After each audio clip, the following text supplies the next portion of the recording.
Playoffs have begun, which means the real work begins now. Who survived and is pressing on? Whose run got cut short? We've got the answers right here on SNN's Friday Football Fever. Let's go.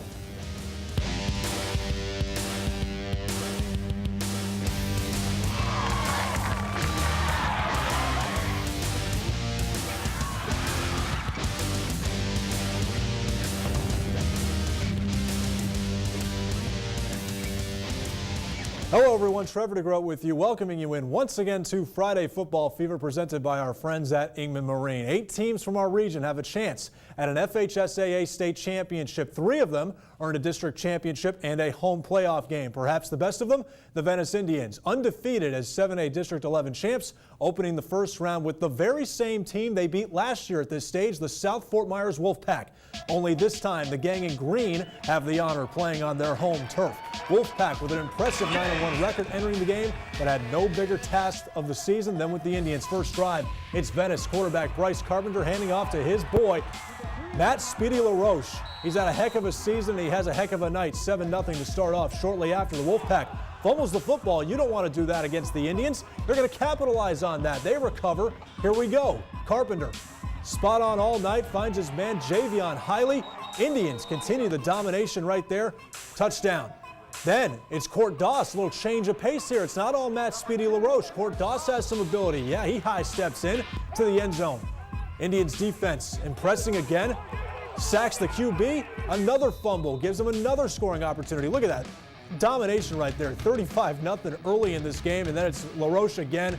Another touchdown. Wolfpack had no answer, and they kept Venice's head on a swivel for at least 1 second with a fumble of their own and a recovery, but the Tribe just rolled on, and they're going to roll on to round 2. A dominating 56-0 drubbing head coach John Peacock after the victory. I just think we're a much better football team than we were a year ago. We were, you know, comparing us to last year, we were a very young football team last year, and you know, I think that we had great focus, and we've gotten some good leadership in the locker room, and you know, these guys kind of know it's playoff time, and you know, it's, you know, things are going to get, you know, hairier here shortly. You know, playing good teams every week, and you know, we've told them the history, and we've actually lost to, you know, had the opportunity to play in a state championship in the first round out here before, so we're going to make sure that we're ready each week, and we're not going to take anybody for granted. And you know, they're a good football team, and you know, we just came out and we were able to really put it on them early. Well, they're going to have to do their best next week as well, because they're going to face their district mate, the Braden River Pirates, for a rematch from a great game last year. Braden River went on the road to Naples Gulf Coast, beating the Sharks 37-21. They actually led by 37 in this game, a few garbage points for the Sharks. But it's the Pirates and the Indians next week. First ever meeting between Orlando, Olympia, and Riverview, an 8A first-round game in the Ram Bowl. First possession, Mike Welser goes left to Mike Van Est. He cuts back to his right for the first of many scores. He actually almost looked like he was out of bounds, but they count it.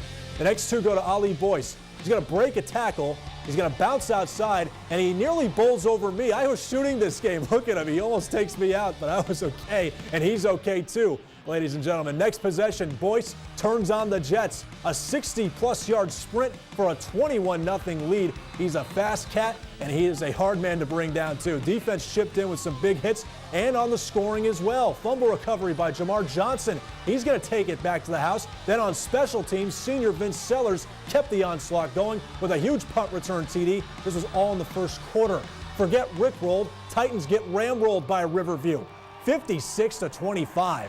And the Rams are going to be playing another Orlando school in the second round. That's because Dr. Phillips of Orlando, the Panthers, took down Manatee 39-7. Dr. Phillips, his game was close, maybe in the third quarter a little bit where Manatee still had a chance, but the Panthers really got it going in the fourth quarter to really get this game really out of reach. So unfortunately, the Hurricane season is done. Undefeated Charlotte playing host to Boca Ciga. Charlotte jumping huddle, Devontae Price in that huddle, and he made this game his playground. First quarter, Boca Ciga on the punt. It's Price. Catches it, and he brings it all the way back into Charlotte's side of the field, deep into Boca Ciga territory. A couple of plays later, D. Hicks to Price. 29-yard touchdown all alone. Easy peasy. Charlotte leads 6-0. Second quarter, Charlotte up 13-0. Hooks up with Price again, and watch him work. Breaks a few tackles. What a bunch of sweet cuts, too. 27-yard touchdown, ladies and gentlemen. No problems for Charlotte. They win 35-6. Could Port Charlotte force a rematch with the Tarpons? They had to get by the Clearwater Tornadoes first. Home team about to score, but Kane Taylor fumbles. Josh Hobbs recovers that hot potato of a football in the end zone for a touchback. Pirates, though, punting it back. Clearwater's wide receiver, Jaquez Jones, goes to his right. Look at him put on the brakes. Everyone hesitates, and he accelerates down the sidelines. Very smart move. 7-0 Tornadoes. Later on, Pirates trying to go deep. It's quarterback Paul Barnes to Tyrese Luther, but instead is picked off by Jatavius Bird. Clearwater would capitalize. Quarterback Austin Day to Brandon Demeter, touchdown. Port Charlotte can't evade the Tornadoes. Their season ends with a 27-16 defeat. Got more highlights coming up for you straight ahead here on Friday Football Fever. Stick with us.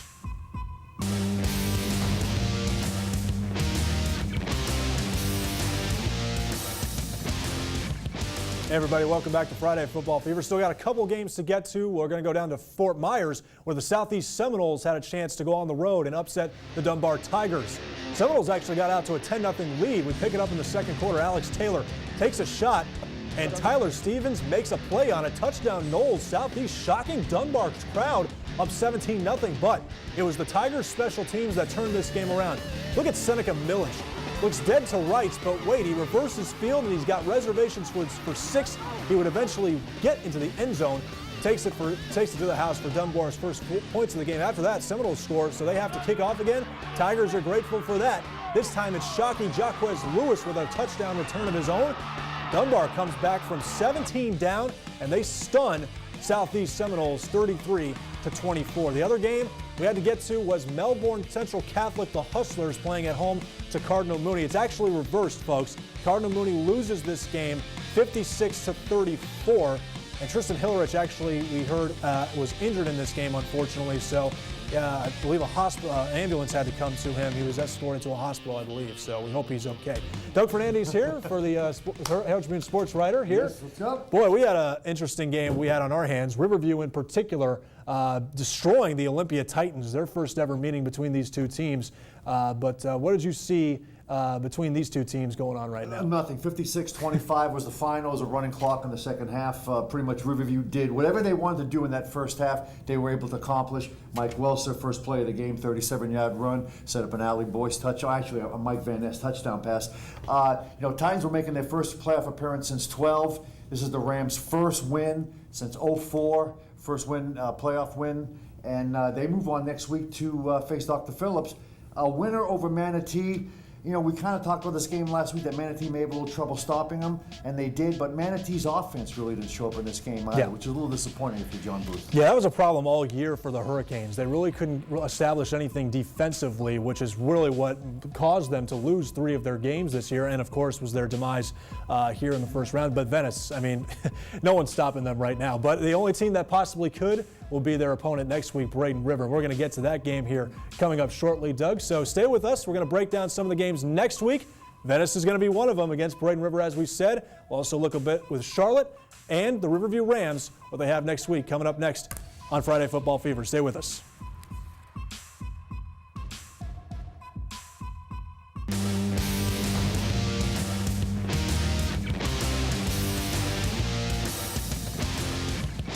All right, folks, welcome back to Friday Football Fever. Doug Fernandez joined me here right now. So let's recap a little bit right now. Riverview beating Olympia handily. I mean, they really just dominated them the entire first half.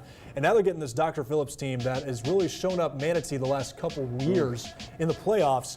Manatee, of course, has been the class of this district that Riverview won this year. They're in for a fight. But the way the Rams look, they're looking at their peak right now. They're playing their best football, I think, at the very right time.